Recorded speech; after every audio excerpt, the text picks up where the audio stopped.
Hello and welcome to the first in a series of audio podcasts produced by Ensono. We thought an audio podcast would be an ideal way to share ideas, thoughts and reflections on some of the big issues in IT today. We'll be looking at some of the challenges and opportunities that keep even the most hardened IT professionals awake at night, as well as having a brave attempt at unpicking the reality behind so-called digital transformation. We'll also be getting a reaction to a recently published report from the Cloud Industry Forum commissioned by Ensono called Connecting the Business, Unlocking Digital Transformation Success, which focuses on exactly that. Joining me in the studio today to discuss these and other hot topics in the technology world is Simon Ratcliffe, Principal Consultant at Ensono. We're also joined by a man with a wealth of experience and knowledge of the topics we'll be discussing today, Shaun Hooper, Group Chief Executive Officer at Complete Cover Group. Welcome, gentlemen. Good afternoon. Good afternoon. Shaun, you have tons of experience in the insurance and financial service sectors, industries that are experiencing disruption on a massive scale. As an experienced group CEO, what are your views on the trend for organisations to increasingly outsource CIO-level decisions and responsibilities to firms offering high-level specialist consultants? Is that a good thing or a bad thing? Yeah, I think it's a good thing generally. I think what you tend to get when you kind of follow that route is access to some real deep technical expertise and, allied with the strategic thinking that comes with it.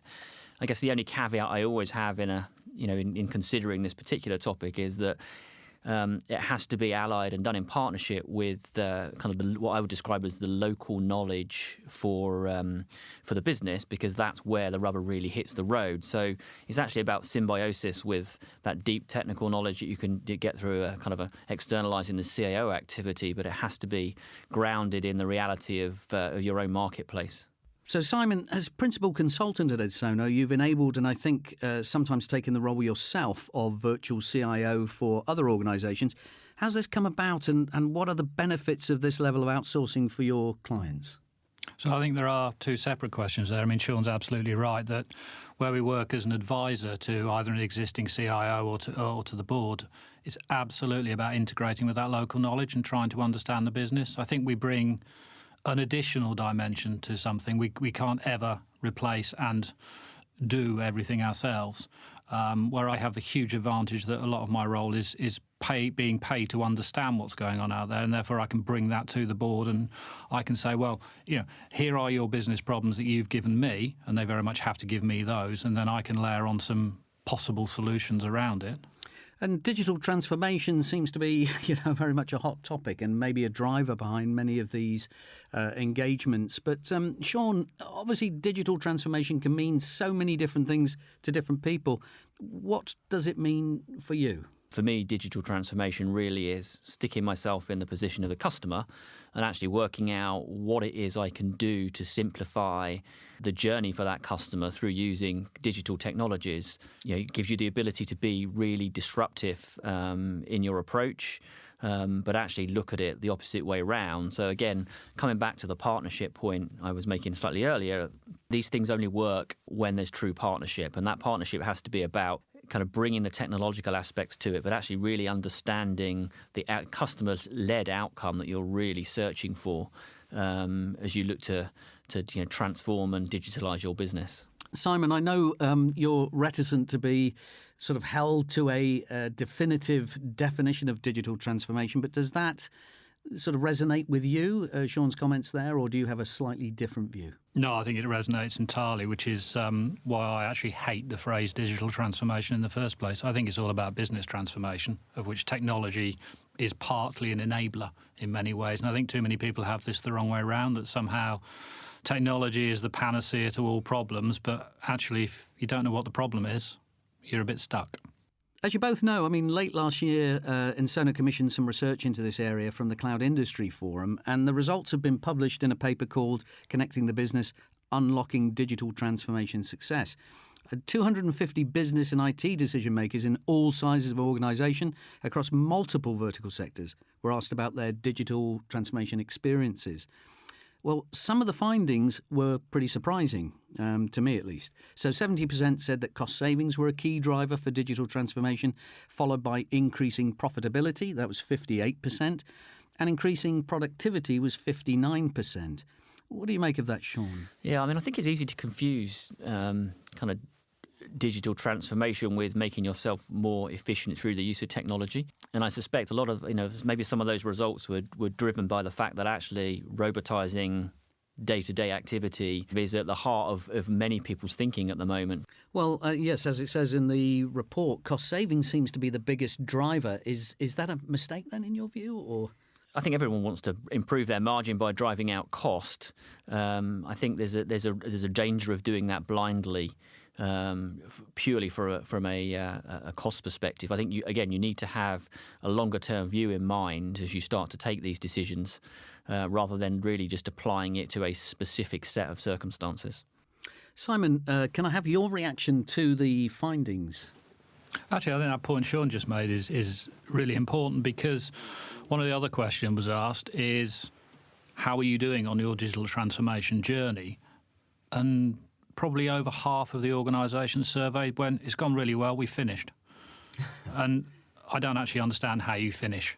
It's an ongoing journey. And it was also interesting that although 70% of them seemed to set out with cost saving as an objective, when they turned it around and looked at the KPIs they were measuring, they suddenly started to measure things like customer satisfaction, new customer acquisition, the ability to get into new markets. It's almost as if they set off on a journey with some justification that says, I'm going to save money, because they needed the buy-in from somebody, and then actually transform the way they looked at it further down the line. And I think that's quite telling of how some boards will look at things like digital transformation. They're seeing it as a cost involved in technology, and to justify the cost, the IT is taking the same position they have for the last 30-odd years probably, of saying, we better save some costs to be able to get the investment. So I think the IT departments quite often are going into it with a very naive view.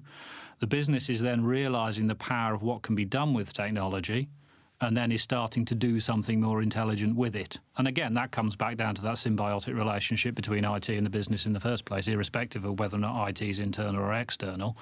It's almost like the business is realising the power of what they can do and doing something more with it. So do you think there's a possibility that many CIOs and CTOs are reacting to the pressures to drive cost out of their function? Or do you think that many more are getting more strategic in their thinking and actually bringing things to the table? Shaun, what's your experience in that regard? Generally, the board's goal is to drive the cost out and bring the margin up. However, that's where the partnership point is so important, because actually it's incumbent upon ourselves to try and drive a different perspective for that. Yeah, absolutely, the cost savings are there. There's no question about that. But it's, in my view, a short-sighted view to be focused solely on cost. You've got to look to try and understand not only the evolution that you're trying to take at that point, but you need to look at the next set of evolutions and plan for those well in advance of actually getting to that point. And if you get it right, the cost savings will come naturally. But the outcome has to be focused on ultimately where you want your business to be longer term, rather than just on driving out those tactical savings. So, Simon, many starting out with cost as the driver, where's that taking them next? I think that's where it becomes interesting, because when questioned about what people ultimately measured their transformation success on, irrespective of whether or not they saw it as ongoing or closed, 99% of them said, yeah, we're measuring it. And actually, most of them said we're either succeeding or exceeding the expectations. But the KPIs they were measuring against were very, very different. These came back to, do we have greater customer satisfaction? Do we have better customer retention? Do we have the ability to open up new markets? And I think that's where the business then takes over. They put some much more intelligent options around ultimately what IT may have originally shown them was possible, but it becomes a much more mature measurement in there. And do you think, Simon, that a lot of business leaders in the UK in particular are adjusting to this sort of new reality of needing to transform the business? A smart board has always known there's a need to transform the business. I think, unfortunately, dare I say it, IT marketing has kind of latched on and created this phrase that suddenly we all need to be doing digital transformation, rather like 10 years ago we all needed to be in the cloud. We don't. No, those aren't real. Those aren't real things. We still have underlying business imperatives which are about driving up revenue and driving down costs and increasing profitability. That's any business will always be about that. I think probably one of the challenges I'd add to that is that boards tend to think that digital transformation means total revolution to everything that you're doing, but actually it doesn't have to be that. You can pick aspects of it and deliver those cleanly, easily and relatively simply and get big benefit from doing that. So one of the tricks really is just to break these things up into chunks and identify smaller areas that you can digitise and focus on those first. So in your experience, Shaun, within the organisations that you work for, who is ultimately responsible for this transformation, digital transformation? How's it changing internal relationships and the skills required to deliver business change? And also, if you don't mind, what do CIOs need to do to be successful in this new world, in your view? The CIO role, I think, has changed quite significantly over the years. It did used to be very much focused on just the technological aspects of it. But what I think we're starting to see now is CIOs become more embedded in the actual, what I would describe with the local knowledge of the business. So trying to apply the technical and the market knowledge together. I think what that tends to do is lead you towards answers which actually are more, so use the word again, symbiotic with the goals of the business. I think what we used to see historically was huge transformational changes. CIOs always used to be big fans of driving massive change and big bang conversions on systems to simplify. But I think what we're seeing now with the way digitisation is taking place is actually that doesn't need to happen in that way. The tools are much more sophisticated, but actually simpler to use. And what that tends to lead a business to is doing things in a different way and actually more agile development of solution in the business and really allowing a business just to take smaller steps but towards a bigger goal. To what degree do you think that customers, you mentioned this earlier, are driving the need for digital transformation? Our challenge really is taking ourselves out of the way that we've done things historically and starting to put ourselves into the shoes of the way that services and goods are now consumed by the next generation. We see the way, I'll use my industry as an example, we see the way that the way insurance is being consumed by people is changing significantly, and the way that people want to access it and use it's changing. At our peril, we ignore those shifts. So we have to embrace, the changes that the way people are accessing our services.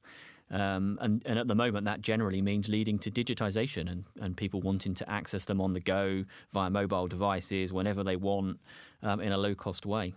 Simon, a really interesting point in the report was that 90% of the people surveyed said that legacy applications stopped transformation. What's your view on that? There seems to be a perception inside the IT element of the business that you can't somehow transform while you've got old-fashioned applications sitting in there. That's clearly not true, because what you're trying to do is you're trying to transform the way people access the application. So there is nothing to stop you mobile enabling a mainframe application. You don't need to replace it. You simply enable it. And again, that comes back to this piece of evolution and about identifying what the customer actually needs and delivering what the customer needs and not driving this through technology. So to say that that's a stopper to transformation is very much a one-eyed technology view of the world, I think. But interestingly, that view came from an awful lot of the business decision makers inside the survey as well. So it's clearly ingrained in people's DNA that somehow you need to transform everything. You need this revolution. Seems to be in a lot of people's minds, when it's very clear to me that you don't. Shaun, from your experience in a highly governed, high-security business like insurance, do you see a role for public cloud? What are your views on that? Yeah, I think the regulators are becoming more and more focused upon kind of data security and system security as a part of the way we have to do business. And we already talked about the fact of, the digitisation actually driving more customer behaviour down that route. So we know it's a real and present consideration for boards. Do I believe that public cloud is has a place in this? Absolutely, 100%. I think it's all about provision of service at that point and how you acquire the services. So there's ways and means of protecting yourselves and your customers through the use of public cloud. It will become more of an industry norm, I suspect. Simon, do you think people are too preoccupied by where applications sit in terms of their the data centres and the opportunities on public cloud. Do you have a view? I think the answer is there will always be an appropriate execution venue for anything, and it's about losing the emotional attachment perhaps to infrastructures that have been built over the years and actually realising that, maybe taking it out of the data centre and putting it in the cloud is the best thing for the business. It's about accessibility at the end of the day. It's about the ubiquity of the service out there. If people want to buy their insurance, for example, on a mobile phone, on a tablet, very quickly over a PC, you need to be able to deliver that clearly and efficiently to people. And the easiest way to do that is to put at least part of that solution up in the public cloud. It is not a decision that's made at the technology level. It is not a cloud versus colo versus in-house decision. It's a how do we better serve the business's decision, and therefore what's the most appropriate for it. Simon, how do you encourage your clients to engage with their boards to get the best business outcomes rather than just sort of technical discussions? I think a lot of this is actually down to mentoring with people. It's about actually working with CIOs and gaining a realisation that actually the I bit in CIO is really important, rather like the I bit in IT is really important. It's about information. It's not about technology. It's about enabling the business to have the information that it needs to make its decision, and it's about enabling the business then to execute on that information. I'm a huge fan of, when I address these issues with CIOs, I put it in the order of people, process and technology. People often look at me slightly bemused when I sit there in the first meetings with the board and say, can I have your personal ambitions for the year? Because the CIOs have never asked that question before, and they actually don't understand. In a lot of cases, those people at that personal motivational level, they're sitting there looking at this in terms of, what technology can I deliver that will make this business more exciting? And actually, that's not what people go home and think about at night. They go home and look at their personal ambitions. They look at what they want to achieve. And if we can find a way of enabling that, then you'll start to win the hearts and minds. And then you'll actually start to get a fully populated picture of what the business wants. Shaun, you've worked with a number of,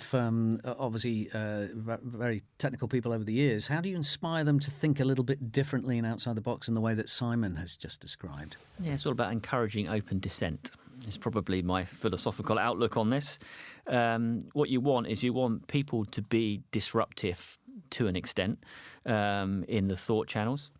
The way Simon operates, actually, when he worked with me, was trying to disrupt the thought pattern that I had over the solution and come up with a slightly different version of that truth. And what that tends to do then is lead you to probably a better outcome. So as a leader, I expect to be challenged. I expect to come up with a solution, but that has to then be challenged and developed by the experts around us.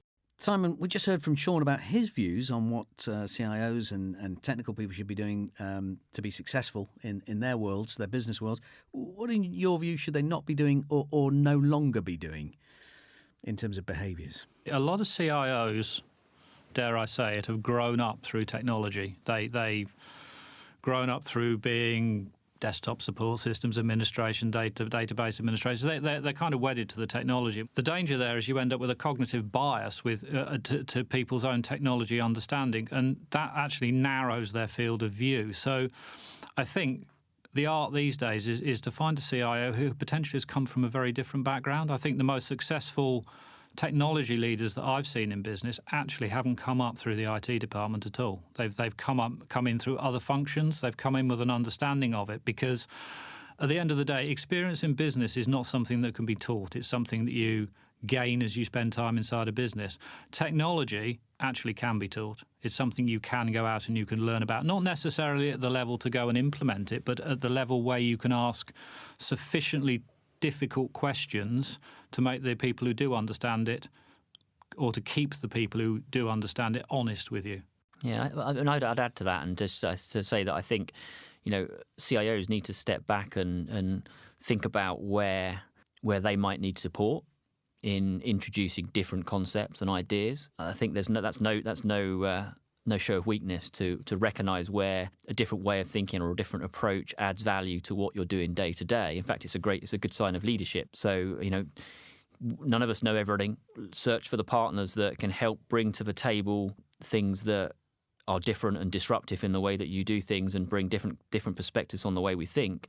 Being a CIO for me isn't any longer about checking availability and making sure you've got enough disk space. That's just a kind of ticket to play, and that has to happen seamlessly. Really being a strong kind of leadership-oriented CIO is about really challenging the business to think differently about what it's doing every single day. So finally, just a quick question. Obviously, we're in an age now where things are changing extremely quickly. It's an exciting time to be involved in technology.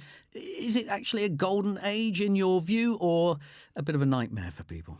I think we always call it the golden age, don't you? Until the next big thing comes along. Do I think it's a golden age? I think it's become more complex in the way that people, and I'll come back to the point, the way that people consume. So we have to think about how an end customer consumes services now. Before, it was either on the telephone, face-to-face, maybe online, if you were lucky. But now it's much more about how do I ensure that my customers have access to my business day in, day out, 24 hours a day, 7 days a week, in a way that works for them. I think that brings with it a whole host of challenges, and we've talked about a number of them, over this podcast. But we have to continue to embrace those things and understand what's coming next, and that's not always easy. But providing it's led by the strategy of the business and where you want to get to, then technology has a really important role to play in taking organisations to the next level. Simon, what's your view? Golden age or nightmare age? It's a nightmare in the sense that I think technologists have a habit sometimes of making things more complicated than they need to be. There is still a tendency to kind of obfuscate with language. Technology is still full of acronyms that actually a lot of the technologists don't understand either. And there is that protectionism still goes on. I think what we have now is a proper democratization of technology, and the business is taking more and more of the decisions without necessarily even referencing the technology function in the first place, because they're able to. They have that knowledge. They have that understanding. I think it's time that IT realised that and actually embraced it. It's like we have shadow IT as a bad thing. Actually, it's not a bad thing. It's a democratization of the process, and that is of huge, huge value. So I think in that sense, not the technology itself, but the way it's become ubiquitous across businesses, that's what starts to make it a golden age that may actually last a little bit longer. Thanks, Shaun. Thanks, Simon. Well, that's all we have time for in this edition. Thanks to our guests, Shaun Hooper and Simon Ratcliffe, discussing digital transformation, virtual CIOs, and actually a whole lot more. If you'd like to find out more about Ensono or any of the topics discussed today, go to ensono.com/UK.